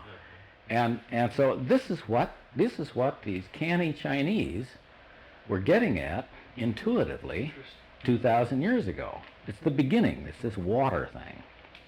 Okay, now the second phase is fire, and I see this as the test of fire. When you've got anything new, it's going to be tested. Any new idea. It's going to run into opposition. People are going to try to poke holes in it. This is the test. This is the fire, second stage. Phase 3 it's survived the test of fire. Now, what I Ching is saying is wood. Well, what is wood? What are the connotations of wood? Wood has that connotation of something rather substantive, rather solid. It isn't fog. It isn't virtual, and it survived some sort of test in order to become wood, but it can still be, combusted, can be rotted, etc. Very interestingly enough, what is stage 4? It is metal. You've got this thing where whatever it is, an idea, an emotion, a social movement, a political campaign, whatever, it's gone through this testing, it's become substantial, and it's reached this metal stage where it's really tough and impermeable. It's going to hang on there as an organism or whatever it is. The fifth stage then, which happens to all of us, we all die, is the denouement, the end of the phenomena, the tailing off. And in the industrial context, or context that I studied, I found that, I won't go into them, but I found that the words that best capture this in Western terms, the first stage is the stage of innovation. The second phase is the stage of implementation. The third is the stage of imitation. Imitation is one of the most fascinating phenomena of all that we can study. Is the modeling, the repetition over and over again, the same thing. Something catches on and it's copied, copied, copied. And of course that's a basic mechanism in social movements and evolution and everything. The fourth stage is the stage of saturation, where whatever it is becoming saturated. I mean, it's really getting it's getting out there in a sense too far. And the fifth stage is the stage of boredom and satiation. This is the after you've seen so many Star Wars movies, after you've seen, let me just interject. The most valuable thing you can get out of this talk of mine tonight is the advice not to go to see Cocoon 2. It's a case of an imitation that is awful. It's beyond boredom and satiation. And okay, this brings me down to male patriarchal bias and distortion. Now, this isn't just recent feminist scholars. My wife, Rian, does not get into this because she doesn't know anything about I Ching. But there are some feminist scholars that have taken a look at it. There is, incidentally, an excellent book. I tried to dig it out, but our house is a chaotic mess, and I couldn't find it. It's there somewhere. I think it's by a woman named Barbara Walker. I know it's published by Harper and Row. But it's a reinterpretation of I Ching from the feminist point of view. But the interesting thing is this. The Wilhelms were into this 20, 30 years ago. Other Chinese scholars. And the picture that was already being presented before the feminist movement was they saw that back there, before the Han Dynasty, before King Wu and the Duke of Chu and all that business, there was a different culture in China, and this also comes through in the Tao Te Ching. There was now they keep calling it a matriarchal culture, goddess worshiping culture and so on. For those of you who know Rian's book, and I urge anybody who doesn't to get it, because it's an extremely eye-opening, very important book. Now the evidence that she's putting forth is that it was not a matriarchal stage back there.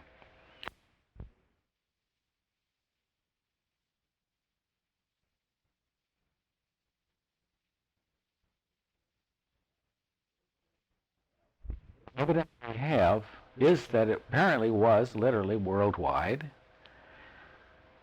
but that it was much more what she terms a partnership culture. In other words, there was an equality of the sexes. And apparently out of that equality of the sexes flowed some very fascinating things. This was an incredibly peaceful culture. It was a culture of incredibly high creativity. We're taught that all the goodies of civilization, we've only got them because it came out of the warlike. It came out of, that we had to have Sumer, we had to have Assyria, we had to have all this bloodshed in order to get technological progress, in order to advance as human beings. the evidence and the mounting evidence now is that the civilization as we know it came earlier, out of this earlier partnership type culture. And there are other benefits, apparently, or other correlations. There's a correlation with a much better distribution of the economic goodies. None of these very vast disparities between a few rich people and a lot of miserable poor that have afflicted history. But the other part of the evidence is that there was, in area after area, there was this massive shift to a patriarchal, male-dominated, war-oriented culture. That then the disparities, not just between the sexes, but between the races, between nations, etc., began to come in, spread over the earth. Now, the I Ching that we know and that we have today stems from Confucius, primarily, and scholars of that time, who were part of the, they were, the standard pattern is the warlords take over, and then the scribes and the priests do the propaganda job. And Confucius, as great as he was, and he was very great, also falls under the category of the patriarchal propagandist in this lineup historically. And I think this is very important to know for both men and women, because it's important to reinforce ourselves against that form of bias. See, all through I Ching, it's telling you over and over again, this is for the superior man, Nothing about the superior woman. And the whole weight of it, how do you pronounce the first one? Qian? Qian, and the second one is Kun? Okay, Qian, strong, powerful, son, oh man. The next one, female, weak, dark, well, that whole thing. It's the same thing that they did with the Holy Bible and most of the religious classics in corrupting them. And I think it's very important to be alert to this, and it is also, from my point of view, a very important reclamation project to write some group should get together and write a new I Ching, clean up its act. It's a great book, and it deserves better than Confucius did 2,000 years ago. It's time for an update. Let me conclude with my own personal attempt at validation, because one of the most important things, if you are properly trained as a Western social scientist, is it isn't really science, and it isn't really good unless you can validate it. So my own opportunity came years ago in Los Angeles. I'd left my first wife, and I was knocking about from one date that went nowhere to another. And in the midst of that period, I was staying in a little rundown apartment, as you always do when you leave your wife or you leave your husband. You're downgraded and you leave the home and you live in a hovel somewhere temporarily. I was living in such a hovel near the New Art Theater in Los Angeles, and one day when I was sat there in despair, this gorgeous, I was in my mid-40s, and this gorgeous young woman, looked like a movie star, was brought in by an older woman. They were looking for an apartment. I left the novel I was writing at that time, became very helpful, telling her all about the apartment, so on. And they left, and I didn't think anything more of it. A few weeks later, at that time I was a research director of a big project at UCLA, and I was on my way from my office there was a little Israeli eating places were hot in those days, and I was on my way for one of those pocket sandwiches, and I was going through a parking lot, and suddenly this gorgeous woman in this white jumpsuit just sort of materializes in front of me next to a little red Fiat sports car, and she says something to me, and I don't respond, and she says, "Don't you recognize me?" And I was so taken back, I said no. And then she reminded, she was the one that I'd seen there. Oh, and then I thought, my God, that one. And I fell into a conversation with her, and one thing led to another, and I invited her to go to an opera a few nights later with me. And the minute she left, I shot back to my apartment and got out the coins, because I had two thoughts. One was, this is a great chance to test I Ching and see whether there's anything to it. And my second thought was the desperate hope that I Ching was going to give me, say, go, go, my son, my blessing, my blessing on thee.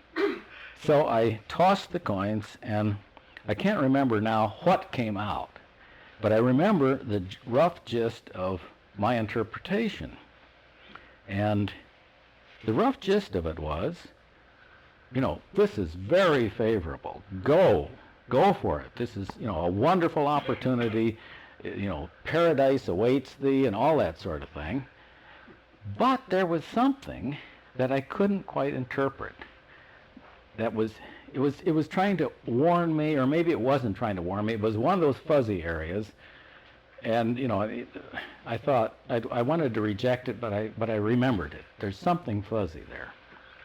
So anyway, I pursued the young woman from beyond the opera thing, and certainly, yes, it was wonderful, and I entered paradise, and we had a great time, and so on.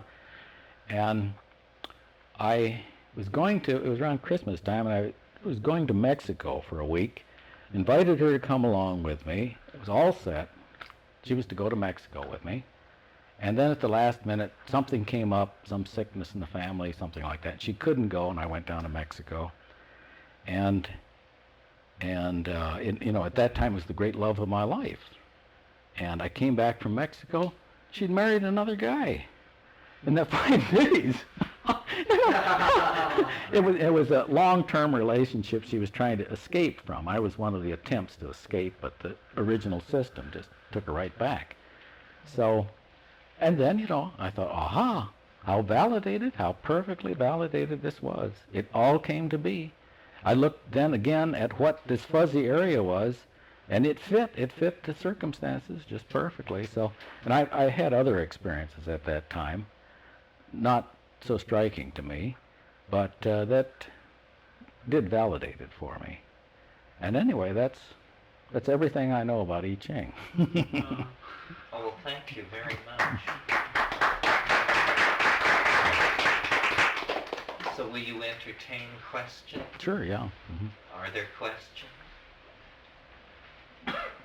How did you arrive at this worm form? The diagram that you... I sat down with I Ching, and no. I arrived at it just intuitively. In other words, I puzzled over how in the deuce to explain in words a pattern and how to read a pattern. And this worm, segmented worm, swam before me, and I thought, it looks loony, but that's the shape that fits what I want to express. Is there any reason why you chose 5 pieces? That's an interesting question, because I'm not sure right now whether I even knew. I must have known at some level about the 5 stages of change. Right, because you just mentioned that. Yeah, I must have. Earlier in the evening. Yeah, I must have had, but I arrived at the worm some time ago, but I had read I Ching before that, so I was undoubtedly influenced. Well, 5 seems to be some type of archetypal number because it's very important, Mm-hmm. in Elliott Wave theory. I was wondering whether perhaps it's in our psyche or collective unconscious, the number 5. What do you think? Well, it was for some reason excluded, as I said, from the first order of difference. But this is interesting, David, this thing about the 5 stages, because one of the commentaries on one of the hexagrams says the movement is accomplished in 6 stages, and the 7th brings return. Mm-hmm. So this must be a later accretion of commentary. It does waffle on this particular point, but I think the 5 stages is a more archaic level than the 6 stages. The 6 stages are obviously the 6 lines in the hexagram. I puzzled over, I puzzled over, was the 5, how universal was that in plotting change? And I discovered that it's not completely universal. There can be 6 or there can be 7. It's just a matter of, what fits. And oddly enough, there's a piece by a psychologist named George Miller, something about the magic number 7 plus or minus 2, because he found in looking at an incredibly wide range of phenomena that it was either 7 minus 2. It was either 5, 7, or 9 that govern. I mean, like the size of the ideal size for a small group and group dynamics, and it was just one thing after another that fell into that pattern. It's interesting.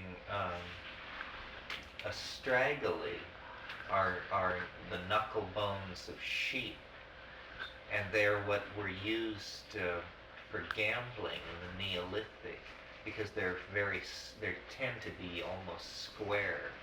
And in fact, this is why we still call throwing dice, sometimes it's called throwing the bone. But in these Neolithic graves, no astragali have ever been found that were scored with 5 marks.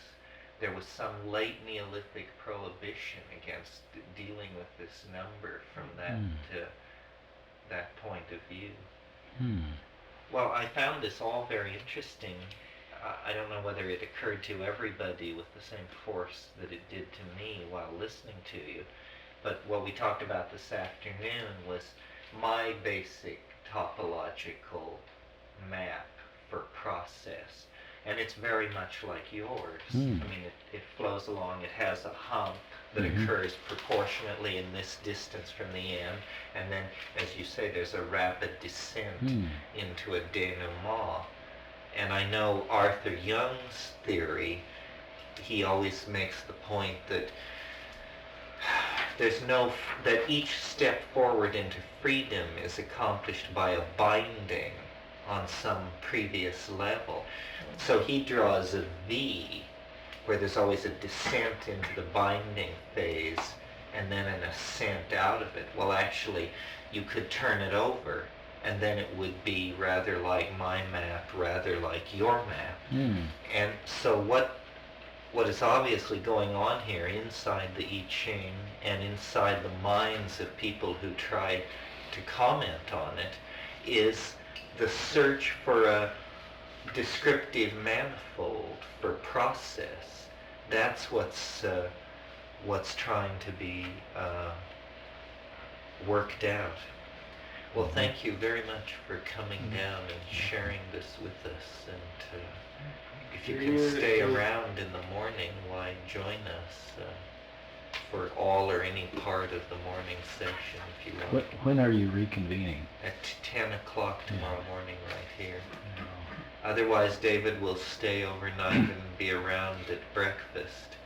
And any of you have a particular interest in forecasting or systems theory or that sort of thing, David is your man. He's worked with Prigozhin, Laszlo, all of these people. Did you know Eric Yonch? Did we ever talk about that? He was a great buddy of mine, but he died. It's been now 9 years or so.